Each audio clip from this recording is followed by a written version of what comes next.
about freedom and about how related is freedom and magic. It's simply one and the same thing, because magic is, like I have said, everything can be seen through the well, through the eyes of magic, through the this point of view. Everything can be seen as magic, because, and it can be also felt like magic. It's everything could be explained by magic, and I mean by the science of magic, the magical science, because it's very, it's, you can, if you have seen some books, you should know that there are thousands, maybe millions. Of course, there are in the whole history, there have been for sure millions of, or at least I think so, but yeah, millions for sure, things about magic, things from magicians, things that are made for magicians, and they're teaching you magic. Even nowadays, thousands of books have been written on that topic every single year, for sure, and some of them are totally related to psychology, philosophy, and science like that. Mathematics also, physics, all, um, biology, and you know, chemistry, and the alchemy is also, it's maybe alchemy, I don't know. Yeah, I know actually it's alchemy, but it doesn't matter. After all, so it's also an important thing to know about how extremely important the freedom in magic is. Magic is made for the people and made for their own desire for freedom, but it's not like desire, like burning desire or something like that. It doesn't have to pressure the individual to go to a state of well, you know, if you're pressured, you're not feeling so well. So it's not about that. It's about trying to calm the individual and to give him the reason to seek for the knowledge, to understand it, and later to practice, to use it in there, because it's for more than one person.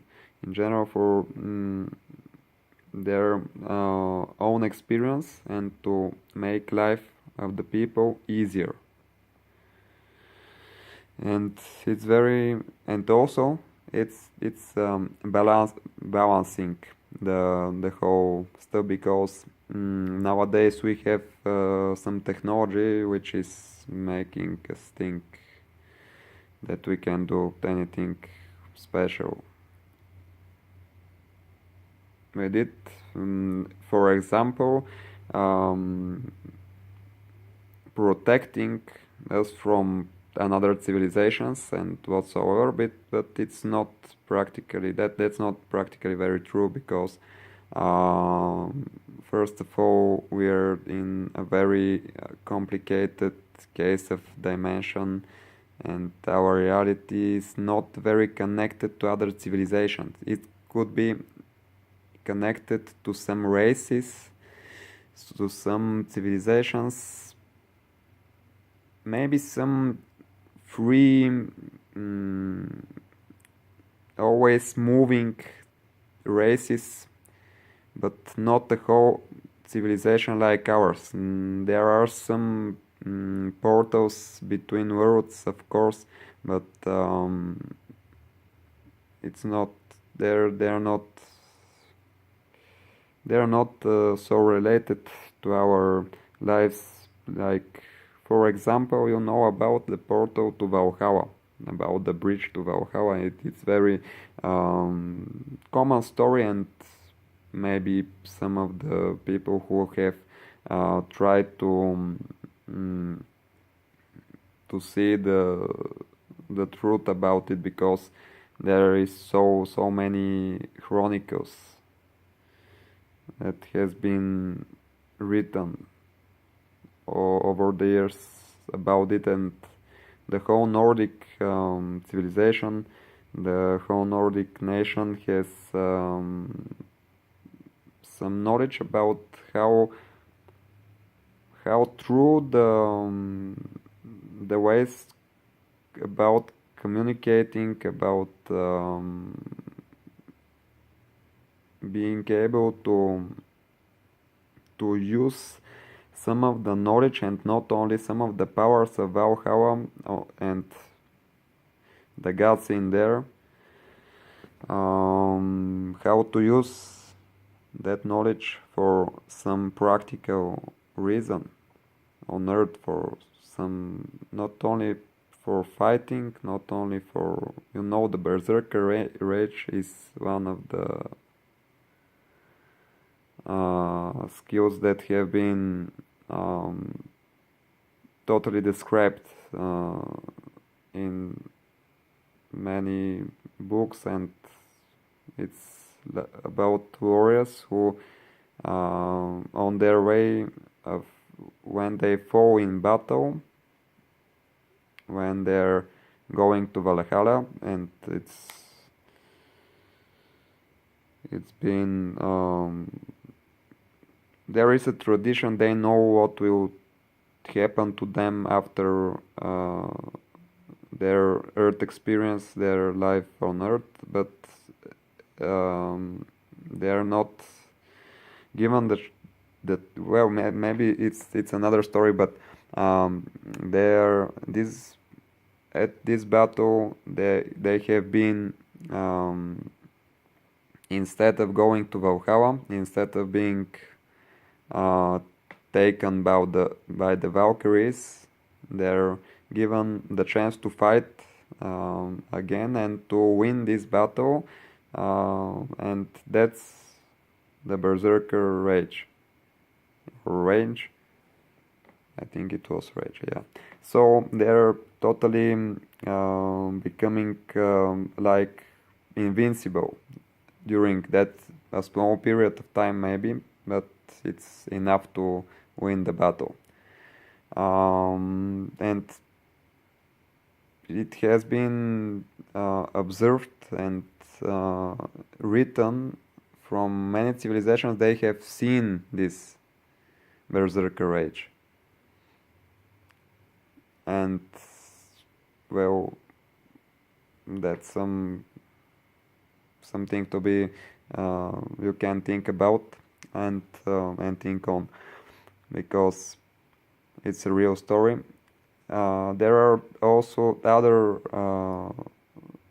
Most of the myths are totally. You have to try to understand that maybe most of the myths could be real. You have to try to find some information about what has been said, and you'll find that there are books, nothing very. There are most of the stories nowadays, most of the creatures there that are in our mythology, in our religion, and whatsoever in our games, they're from somewhere. They have come from some myths and some stories that have been told over the years, that have passed in the history of Earth, of this realm, this dimension, and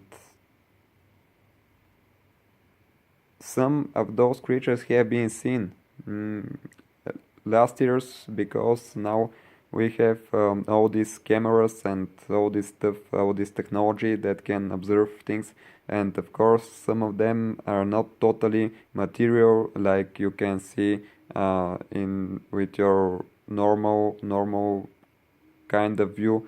Some of them are maybe more based on energy, like if you can see the hours of some people, or if you can see some of the demons or maybe angels in the real life amongst the people, amongst the other nature, the civilization whatsoever, the among in the cities, in the nature, like I said, in the forest. If you can see, most probably you'll see different kind of earthly creatures who are living on this planet, and they are not extraterrestrial.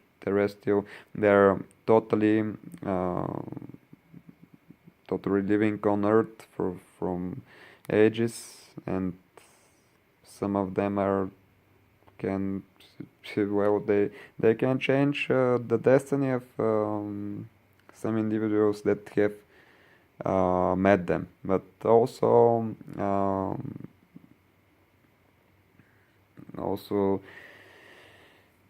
I can say that some of them are not so. Most of them do not like humans very much.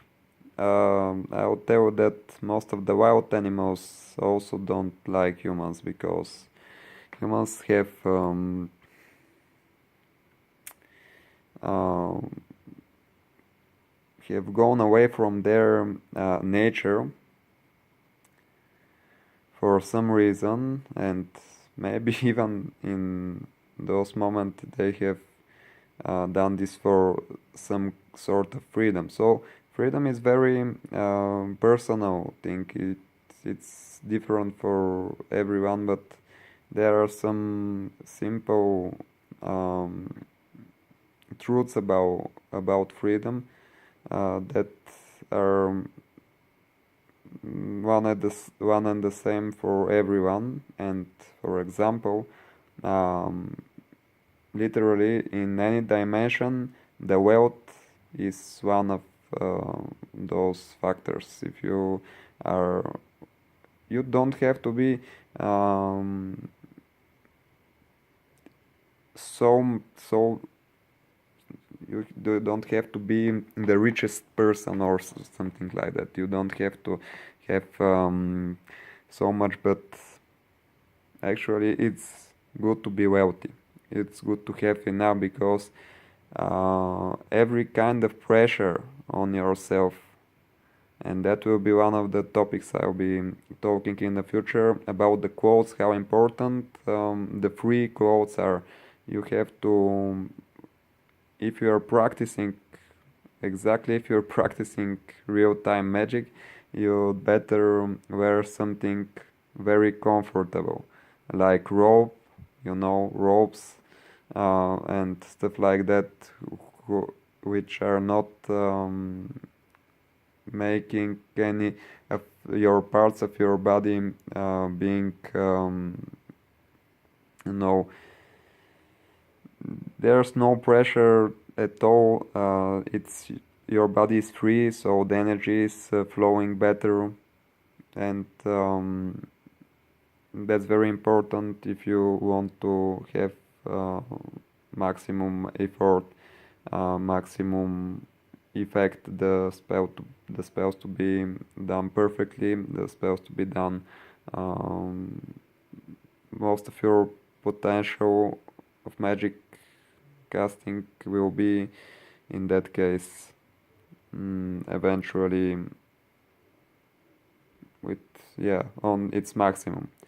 And it's important because in most of the cases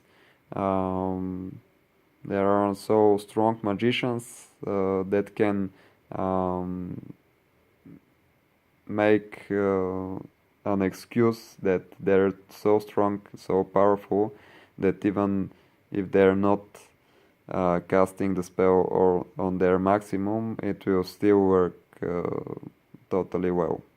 You'd better try your best. So yeah, that's that's about freedom in every aspect of human life is helping the magic, and magic is helping the freedom. They're related. Also, you have to understand that God is actually freedom. It's not something extremely else. So if you're knowing about the truth about God, He is not trying to make some limitation on yourself. He is trying to teach you, and you know it's the inner God. It's not something out of you, but still He is trying to teach you how to fight your demons, because they are not trying to help you be free. It may seem so at the first look, but later you understand that it's totally different. He's trying to reduce your sins, not even to remove them at once, but to reduce them. You have to remove them. It's not about outer force, like I said. You have to see through the view of your God, the point of view of your God. Your God is the God himself, but you have to understand the way, and you have to seek for him in different ways, maybe because it's not very easy to find God, but it's easy to find your higher self, first of all.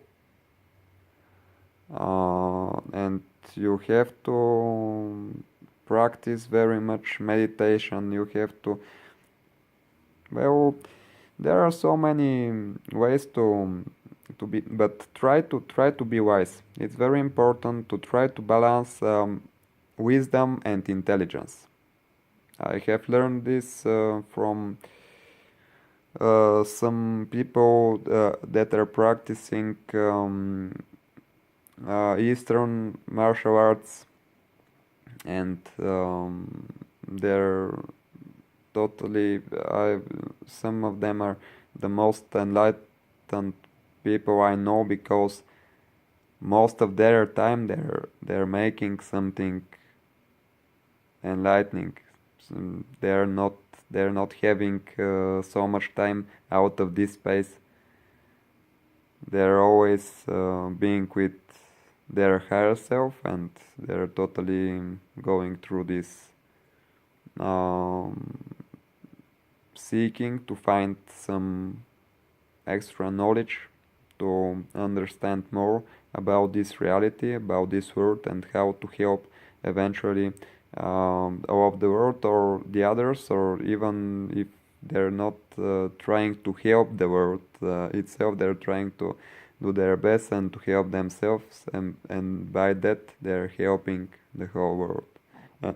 Even the whole galaxy, even eventually the whole universe. And that's it for now. Really, I'd like to make extension of this topic about freedom, because I didn't very much talk about freedom, but still, before freedom, you have to. That's very important. You have to have some power, some knowledge, some to be calm, to have the skill to calm yourself, and so and so. And yeah, really, freedom is very important and very related to magic, and it's good for everyone to have their own freedom, because if you're not free, other things doesn't matter at all. Maybe not at all, but yeah, they are not so. You cannot get the whole thing. You cannot feel the life if you're not. And not only the life, it's even beyond that. It's not really worth existence if you're not free. So that's it for now.